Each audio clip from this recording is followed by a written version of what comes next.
Dr. Sethi, we spoke earlier and you had agreed that this time around the surge in conjunctivitis cases, especially in the NCR region, is significantly worse when compared to the same time last year.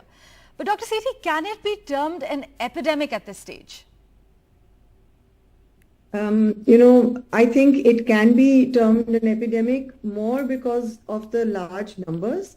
I haven't actually done any analysis as such, but when we are getting such large numbers, I mean, the idea of terming it an epidemic is just to raise the awareness and try to prevent further spread.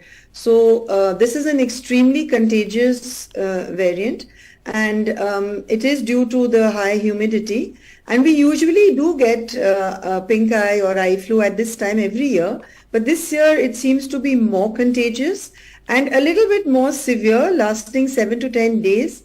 So we want to prevent it, and we want to make people aware that yes, there is a very large number of cases which is very infectious. So all precautions like hand washing, not touching your eyes, early recognition, because it spreads the most in schools, colleges, and crowded places. So we want to not alarm, the population, but just to make them aware so that there is more precaution and we can, cut down on the transmission.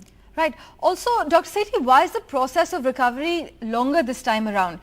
And do you see a pattern emerging this time wherein a large number of children are impacted? I won't say that there are more children impacted this time.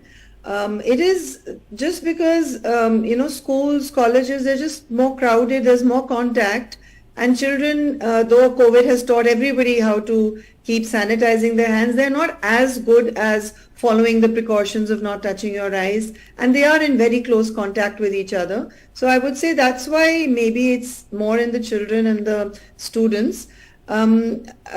This particular strain is just a little bit more contagious, and maybe the symptoms are a little prolonged, especially in adults. But I won't say that it's a more serious kind of a disease. It still is a conjunctivitis.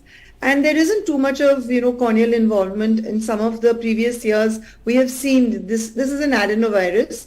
I'm not exactly sure which strain it is, but it is the same virus that comes in every year during the and it's not more severe as in it can, cause some eye-threatening complication. It's just severe in that the symptoms are a little longer and a little more. So that's why we just want that people kind of recognize it, get treated correctly, not go to, the pharmacies, but come to a doctor, make sure there are many causes of red eye, make sure that it is conjunctivitis and, take appropriate treatment.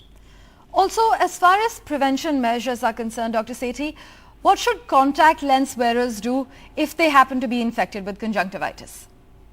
Yeah, so really they are probably the most sort of vulnerable population, because if you have a lens on your eye and an infection, it can lead to corneal complications which can be sight-threatening. So contact lens wearers, if you do get conjunctivitis, please do not wear your contact lenses. If you even have slight redness or itching or irritation, just put your contact lenses away. Swimmers also, please be very careful. Very easy to pick up conjunctivitis from the swimming pool.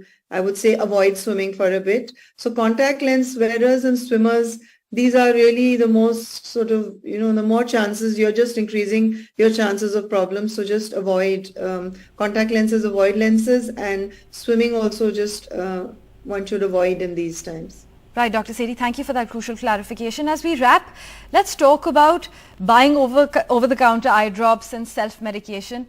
Any do's and don'ts you'd like to share with our viewers? The big don't take medicine without a doctor seeing you.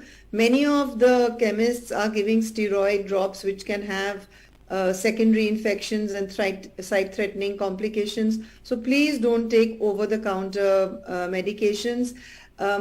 At least take a video consult with a doctor, and it's a very minimal medication required. It's just symptomatic relief. We don't give antivirals for this. Symptomatic relief, but please take it from a doctor. Do not self-medicate, and it isn't necessary what your neighbors are using would be applicable to you. So please get correct advice and correct medication.